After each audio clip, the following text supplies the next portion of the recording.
Streets and shops were empty in Milan and vast swaths of northern Italy were essentially locked down Sunday as the government dug in against an advance of the global coronavirus sweeping across the nation at an alarming rate. In the U.S., the death toll climbed to 19 this weekend, all but 3 fatalities in Washington state. More than 400 infections have been reported, but the number is rising almost as fast as tests for the virus can be conducted. Italy's death toll rose to 233 on Sunday, and almost 6,000 infections have been confirmed. Prime Minister Giuseppe Conte signed the decree affecting the at least 15 provinces that are home to more than a quarter of Italy's 60 million people. For Lombardy and for the other northern provinces that I have listed, there will be a ban for everybody to move in and out of these territories and also within the same territory, Conte said. Exceptions will be allowed only for proven professional needs, exceptional cases and health issues.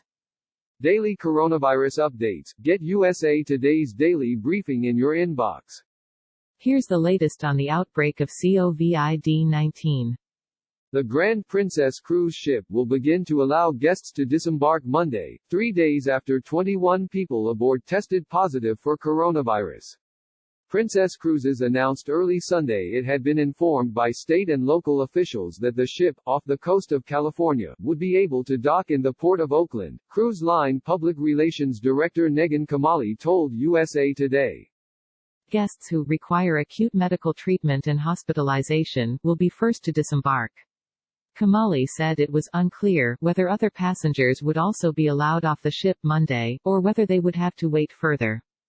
The company announced Wednesday that those on board may have been exposed to coronavirus after sailing with 62 passengers who officials say had been on the ship's previous voyage to Mexico.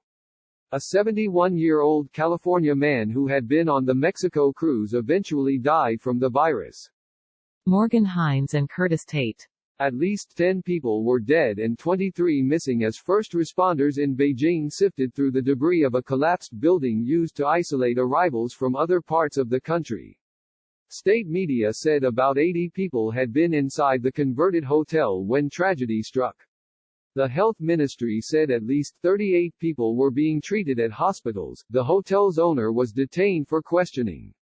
Authorities said the building was undergoing renovations when the collapse occurred. Some companies are experiencing a boom in business from the coronavirus, even if there's no guarantee their products will curb the outbreak.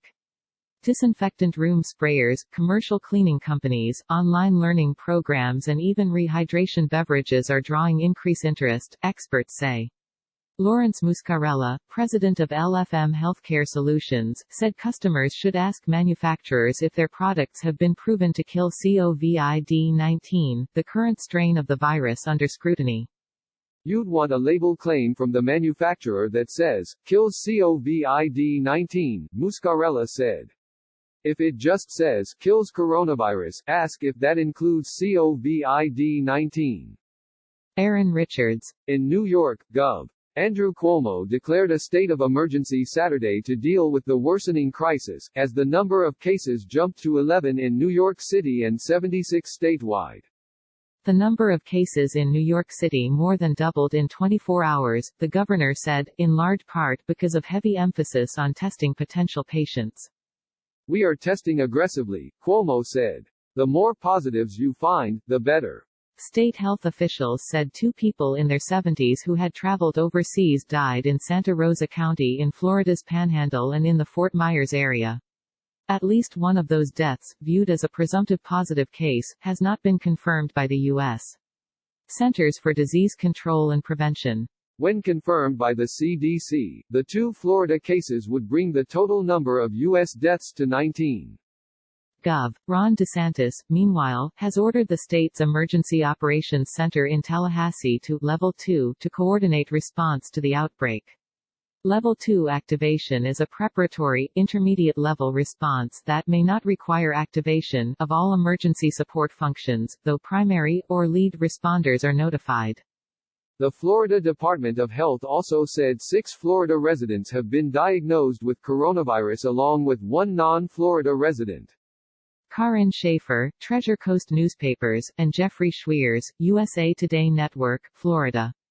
In Spain, where 8 people have died, authorities believe that an outbreak in the northern part of the country are linked to a funeral where many people became infected.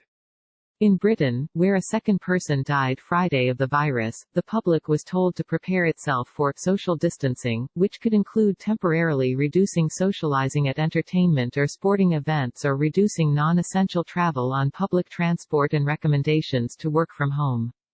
Contributing, The Associated Press.